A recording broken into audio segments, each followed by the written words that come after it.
Corbeaux was started out of a personal need. My background is as a professional mountaineer and big mountain skier. So at the time, for 2014, I was working, one of my sponsors was a merino wool base layer company. And I found that it just wasn't really keeping up with me. Wool doesn't dry as fast as synthetics, so it was staying wet and becoming irritating on my skin. So then I went to my outerwear sponsor, and they also made huge company, you guys all know, made synthetic base layers, and those just felt like plastic. And they didn't fit right. As a taller athletic woman, they were always coming untucked, and the sleeves were too short. So I started wearing their men's base layers.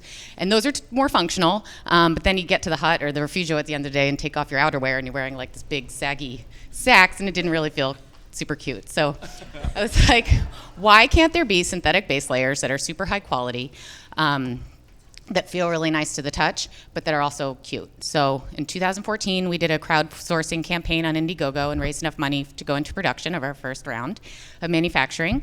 And our focus was to make synthetic base layers that looked as cute as well as they functioned. So focus was on bright colors, obviously, and fun prints. All of our items are designed and tested by athletes in Aspen, so not by fashion designers sitting at a desk in a city. Because of that, we have really acute attention to detail. So all of our seams are in the right place to cut down on chafing.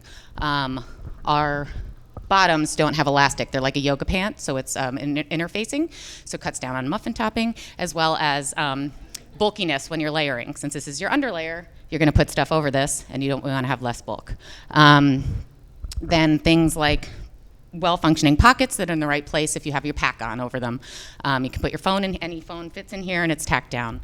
A lot of our more techier shirts have a watch window, so when you pull the sleeve over, you can actually, your thumb holes are on, you can see the face of your watch and check your altimeter while you're moving. Hoods that actually fit a ponytail. And totally block the wind, fit under your helmet because it's thin enough fabric, and also block the sun. So just little details that I, as an athlete working with companies, always been frustrated that they wanted my feedback, but I never actually saw that turn into actual product. So we have, and then our other major point was to be as environmentally friendly as possible. Since nature is where we spend all of our time, in the mountains and everything like that, we manufacture only in the US. We manufacture in Minnesota and a little bit in Colorado. And then all of our fabrics are made from recycled plastic PET water bottles. All of our trims, threads, labels, hang tags, packaging are all sourced locally and also made from recycled materials.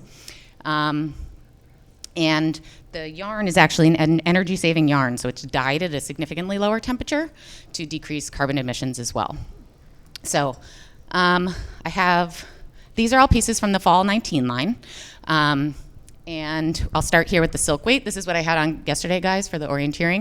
It's a great 4-season fabric because it's super lightweight. It's flowy and soft like silk, but it has added stretch to maintain shape and durability.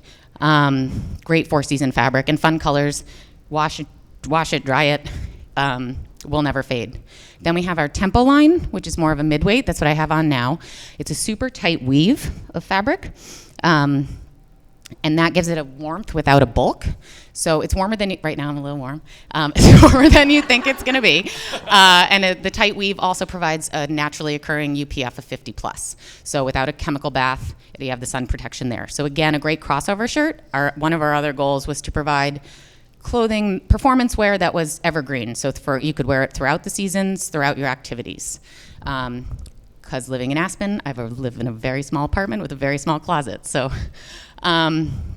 Then we have our contour line, which is more of a mid-weight. We call it a bubble fleece.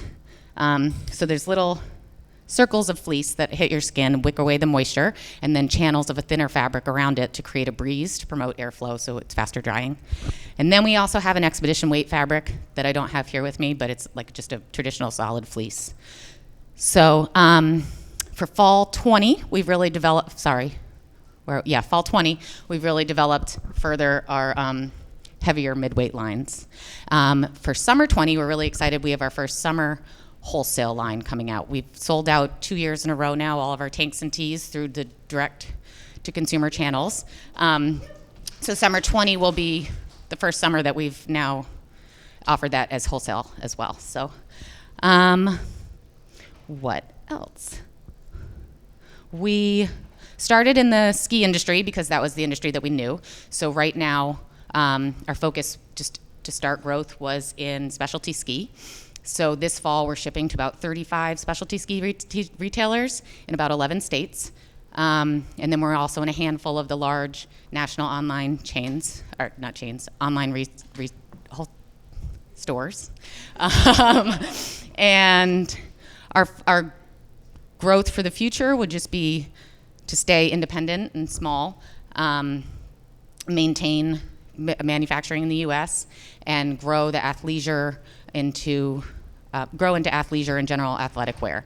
This about 2 weeks ago, I got a PO for next summer from the Aspen tennis courts because the woman had seen so many women in Aspen playing tennis this summer in Corbeaux that she felt she was missing the opportunity and she wanted to sell it in her shop. So that was a market I never saw us getting into, so that's pretty cool. And I had like 2 more minutes of talking, but I think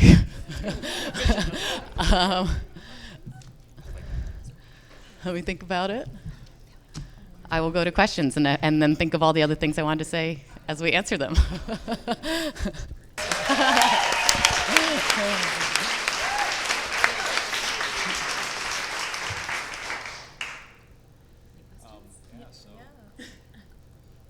Thanks for going first. Yep. Sorry, going first, I know it's really hard.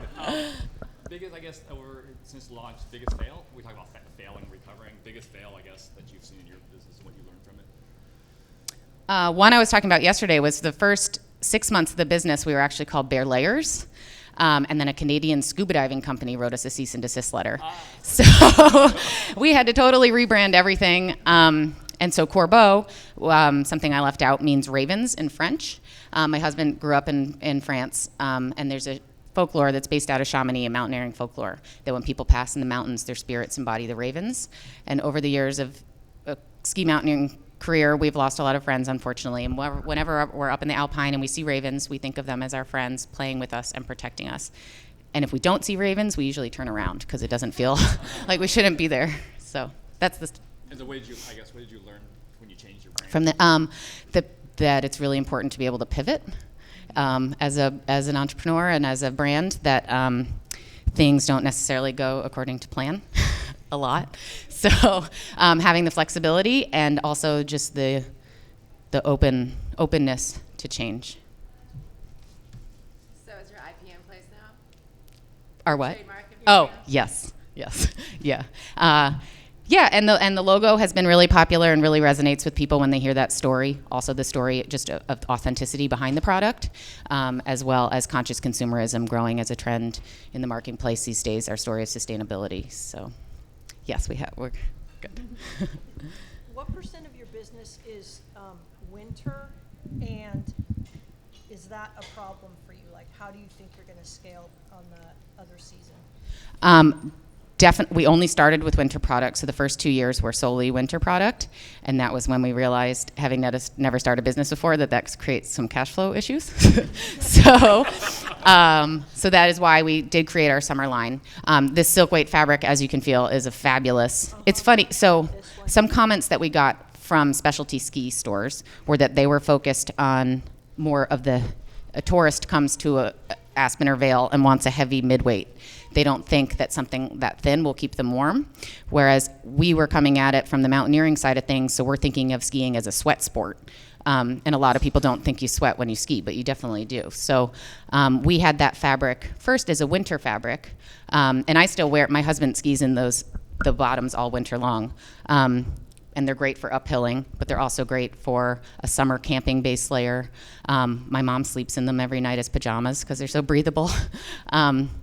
So, long story short, now that we've created the summer wholesale for summer 20, it will really even things out. But I would say 70-30 right now, winter versus summer.